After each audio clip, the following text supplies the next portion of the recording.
Figured I'd show you guys a few more of the mission options in here. If you want to build a starbase, you can build a starbase any place that actually has a planet. You can't build it on the sun, but it has to be on the planet. And the world actually has to be surveyed too.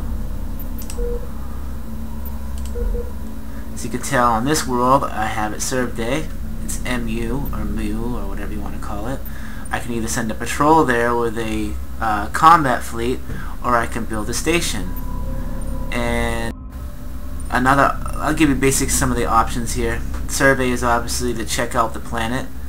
Colonize is actually if you had a colonizable planet, which means that if you had planets in there that were the color green or under the 200 mark of the hospitality of the actual planet, just like in Solar Stars 1, you had, if it was under 200, you can build there.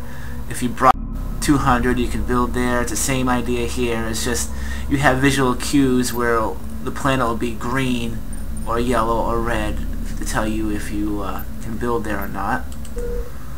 Relocate means that if you actually have a naval base there, that you can relocate a fleet from one of your other naval bases to the new place here. Patrol is basically that. You can set a patrol up in this system from a naval base system in another area, so that means you don't actually have to have a naval base at all your planets to actually have a fleet there. Interdict is probably to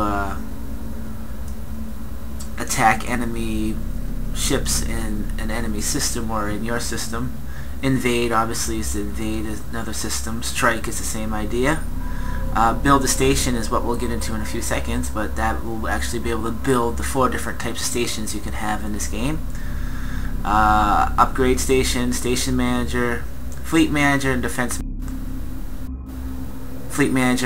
manager all in this right click option. So let's go to build station. Say I want to build a new station at this planet. So you come to this screen, and at this point all I could actually build is a science station or a naval station. Some of the other options are diplomatic station, civilian, and mining.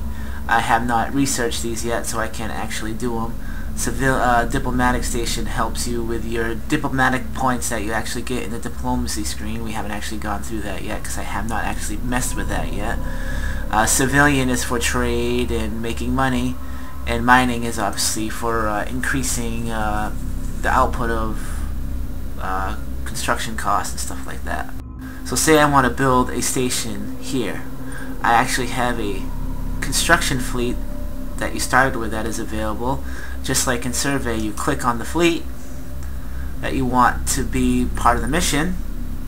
You go select placement, and you will come to this screen right here. Now, in this particular screen, I have basically only one place I can build the station. Actually, I can build it around the big gas giant planet.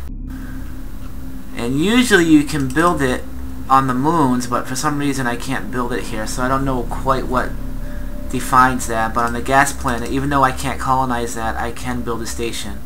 And to build the station, on this one it's going to ask me to build this. I'm building a science station. I just click on that little symbol down there for the station, and then I got 3 different areas that I can build it. I just click on one of them. I click on one of them, and I go commit orders,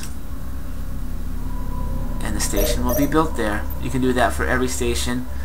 That was a science station, so I think any station that you actually do will probably change where you can actually place it. That's probably why I couldn't place it at the planet. Again, you can go to the station manager, and it will show you all the different stations that you have in the game. I have 2 naval bases, one at my home planet and one a few planets away. When you build a naval base, it actually gives you the points you need to actually be able to make fleets and operate fleets out of there for they can be supplied and stuff. Let's go check out the diplomacy screen since I've actually not been in here. Right now I can't really do anything because I have not actually met this guy yet. I mean, I've seen him, but I don't believe I have the tech to do anything yet.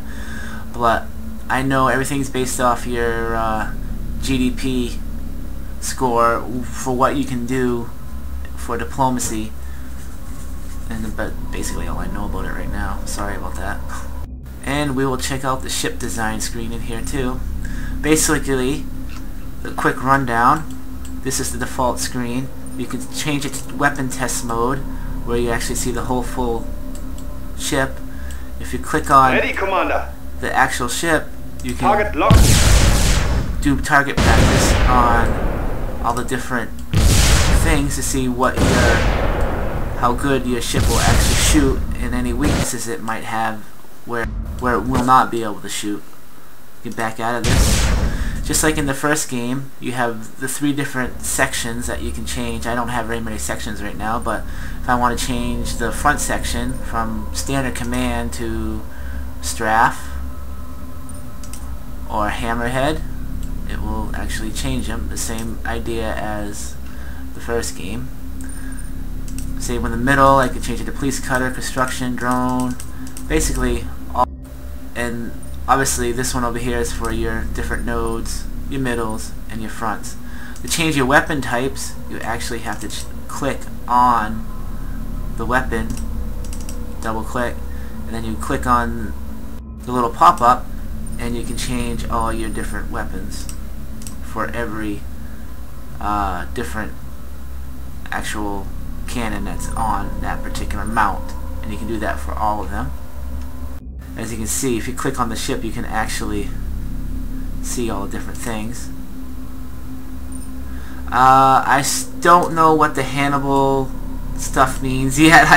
This is all real new stuff, so I'll figure it out, and you could probably figure it out yourself. The Hannibal thing looks like it adds some type of saucer. Oh, I know what this is. I believe this is an escape pod for the Admiral, I believe. Yeah, so we're all figuring out something. That's what all these X's, these circles that have the X through it, if you select them, they'll add these new different added things on them. That's the problem with this game. We don't actually know what some of these do. I can try to figure them out. The Hannibal, we already went through that. Alright, I think I figured out a few of what do these mean. Obviously I can get it by the name. I believe the Hannibal is for an escape pod for your Admiral. Professor X adds some type of science station to your ships. Semper Fi adds Marines to your ships to help you with the defense of your ship for boarding. The Camel, I'm not sure. The Caravan, I'm not sure either. It might have something to do with adding more colonists or a colony, something similar. We'll find out more as the game goes. You can add auxiliary fission systems to your ship. Actually, you can have a lot of different add-ons you can do. On each side it has a different add-on you can do it, so that's pretty new. I'm actually learning this right now. So these are 3, if you click on it you can actually see the options. And then obviously the different weapons options too. It's a pretty neat little system once we figure out what it does. So that's about it for this. Have fun.